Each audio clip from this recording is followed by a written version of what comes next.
માંગરોળ તાલુકા કોંગ્રેસ સમિતિ મામલતદાર કચેરી ખાતે ભ્રષ્ટાચારના આક્ષેપો સાથે આવેદનપત્ર પાઠવી કોંગ્રેસે ભાજપના બે નેતાઓ સામે તપાસની માંગ કરી છે। તાલુકા પંચાયતની લીબાડા સીટના ભાજપના સભ્ય ભરતભાઈ નટવરભાઈ પટેલ સામે બેંક છેતરપિંડીનો આરોપ મૂકવામાં આવ્યો છે। તેમણે બેંક ઓફ બરોડાની અરેઠી શાખામાંથી લોન લીધી હતી। આરોપ મુજબ તેમણે બેંકના ખોટા સિક્કા, ખોટા લેટરપેડ અને મેનેજરની બનાવટી સહીઓ કરી મામલતદાર કચેરીમાંથી બોજા મુક્તિની નોંધ મેળવી હતી। બીજો આરોપ ભાજપના આગેવાન હર્ષદભાઈ ચૌધરી પર મૂકવામાં આવ્યો છે।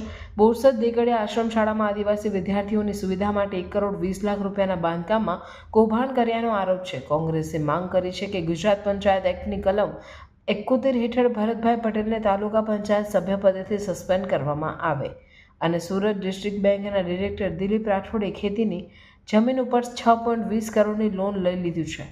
સહકારિતાના સભ્યોને લોન આપવામાં ન આવતી હોવા છતાં આ ટૂંકી જગ્યામાં લોન લીધી છે, જેથી ત્રણેય કેસમાં ઉચ્ચ સ્તરીય તપાસ કરી કાયદેસરની કાર્યવાહી કરવાની માંગ કરવામાં આવી છે। આવેદનપત્ર આપવા કોંગ્રેસના મોટી સંખ્યામાં કાર્યકરો અને નેતાઓ ઉપસ્થિત રહ્યા હતા। બિન પિયત લેસ દેન ને મોર દેન પિયત બિન પિયત જંત્રી મુજબની જેની ગાઈડલાઇન રિઝર્વ બેંકની ગાઈડલાઇન, રેવન્યુ વિભાગની ગાઈડલાઇનની ઉપરવટ જેને આ બેંકો દ્વારા લોન એમને આપવામાં આવેલ છે। હાલ એનો મતલબ એવો થયો છે કે ભ્રષ્ટાચારે માજા મૂકી છે અને અધિકારીઓના અને સત્તાધારી પક્ષના પદાધિકારીઓને મેળા પીપળાની અંદર આવી બધી લોનો આપવામાં આવે છે। આમ સામાન્ય જનતા જ્યારે અમે માર્કેટમાં ફરીએ છીએ એટલે ગામડાઓમાં જુદી જુદી જગ્યાએ સામાન્ય જનતાને જ્યારે લોન લેવાની હોય ત્યારે બેંકોના મેનેજરો દ્વારા, હોદ્દેદારો દ્વારા જુદા જુદા પ્રકારના ખૂબ ઘણા કાગળો માગવામાં આવે છે। આ કાગળો માગવા છતાં અને લીધા પછી પણ લોનો આપવામાં આવતી નથી। માટે અમોને આ જે ન્યૂઝપેપર દ્વારા, મીડિયા દ્વારા, આજે અમે જે આવેદનપત્રમાં લખ્યું છે એ મીડિયા દ્વારા, ન્યૂઝપેપર દ્વારા, અમે કરેલી વારંવાર અરજીઓ દ્વારા, જે પૈકી કે 6 કરોડ ને 20 લાખની સામે ડિસ્ટ્રિક્ટ કોઓપરેટિવ બેંકની અંદર રૂપસિંહભાઈ ગામિત દ્વારા અરજી કરવામાં આવેલ છે।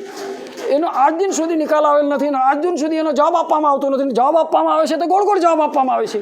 આમ બેંકોના મેનેજરો તેમજ કોઓપરેટિવ બેંકના ચેરમેનોથી માંડીને ભ્રષ્ટ નેતાઓ આમાં સંડોવાયેલા એવું પ્રથમ દ્રષ્ટિએ દેખાઈ આવેલ છે। આમ અમારી પાસે જે કોઈ બેંક, મીડિયા, બેંકો દ્વારા કોઈ આજ દિન સુધી કોઈ પ્રોપર સ્ટેટમેન્ટ કરવામાં આવેલ નથી અને જે કોઈ ફરિયાદ કરે છે તેને દબાવી દેવાની પૂરેપૂરી કોશિશ કરવામાં આવે છે। આમ અમારા પક્ષની સૂચના મુજબ, અમોને મળેલી સૂચનાઓ મુજબ આવા જો કેસો તમારા ધ્યાનમાં આવે તો જે તે જિલ્લામાં, જે તે તાલુકામાં, રાજ્યમાં તમારે ઉજાગર કરવા જોઈએ। એને ધ્યાનમાં રાખીને અમારે આજની તાલુકા પ્રમુખ તથા જિલ્લા પ્રમુખના નેતૃત્વ હેઠળ અમારા કોંગ્રેસના પદાધિકારીઓ, જુદા જુદા પદાધિકારીઓને સાથે રાખીને આજે અમે એક આવેદનપત્ર આપ્યું છે, સાથે એક અમે અરજી પણ આપી છે ને આ અરજીમાં અમે ઠોસ રજૂઆત કરી છે। પુરાવા સહિતની રજૂઆતો છે, પેપર કટિંગો સહિતની રજૂઆતો છે, અગાઉ આપેલી અરજીઓ સહિતની રજૂઆતો છે। જે આ અમારી પાસે બધા પુરાવાઓ સહિતની આ રજૂઆતો છે, એમાં બધું અમારી પાસે ભૂતકાળમાં જેટલા જણને અમે અરજી કરી છે, જિલ્લા રજિસ્ટ્રારથી માંડીને મુખ્યમંત્રી સુધી અરજી કરી છે, તે બધી અમે આપી છે, જેથી કરીને હાલમાં અમે અરજી આપીને આવેદનપત્રનું કાર્યવાહી પૂર્ણ કરેલ છે। જય કોંગ્રેસ, જય હિન્દ। જે જમીન ઉપર બોજા લેવામાં આવ્યો, જમીન પર બોજા જે લેવાય છે એ વધારે પડતા બોજા લેવાયો એવું પણ દેખાય છે અને બેંકને પણ બહુ મોટું નુકસાન થઈ રહ્યું હોય, એ સહકારી ક્ષેત્રની બેંક હોય કે કોઈ પણ બેંક હોય, બેંકને જે નુકસાન કરવામાં આવ્યું છે તેની સામે અમે અવાજ ઉઠાવ્યો છે।